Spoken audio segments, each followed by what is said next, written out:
think about this $908 billion framework they're talking about up on the Hill? Is the White House happy with that? We're not going to comment on it directly. I would just say, I think it's a constructive effort. It's a good group, bipartisan group, a lot of friends in that gang. It's not our position. It's not Senator McConnell's position. It's not Speaker Pelosi's position. But I personally, I just speak for my little self. I think it moves the ball in the right direction.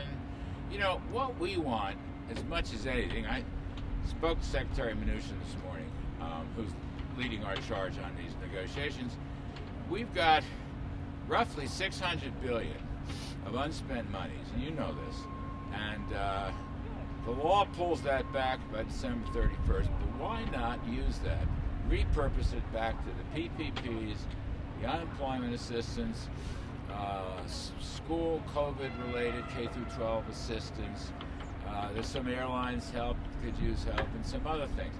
Why not just repurpose that? You got a nice package there on key targeted items that would help important sectors, help the labor market, help the economy, but not spend a fortune. You see, to me, that's still going to be our view. Well, is the president still on board for a larger stimulus package as he was before the election, or has that changed? I don't want to negotiate out here, if you beg your pardon. I'm just going to say Mr. Mnuchin right now is engaged in a lot of good conversations.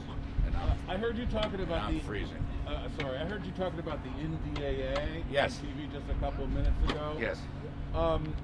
If the president indeed goes through with this veto threat, doesn't he set himself up for an override up on Capitol Hill, or do you think Senate Republicans would stay together on the NDAA and protect his position? I never like to predict the legislative process, but I think the president has been talking about, we've all been talking about this for quite some time. It's certainly odd that big social media companies seem to be censoring conservative points of view, and we don't like that one bit. And therefore, that Section 230 of the Telecom Decency Act, which I believe was 1996, I could be wrong, that needs to be changed. It needs to be changed, and that's what we are looking for. And probably a much, much more limited liability shield is the best way to go about it, because we think they're now editors and publishers. They're not just putting everybody's message on. Regarding the outcome of that, I don't want to predict, but that's his point of view. Everybody in this bill, including myself, supports him 100%. What does Section 230 have to do with the NDAA anyway?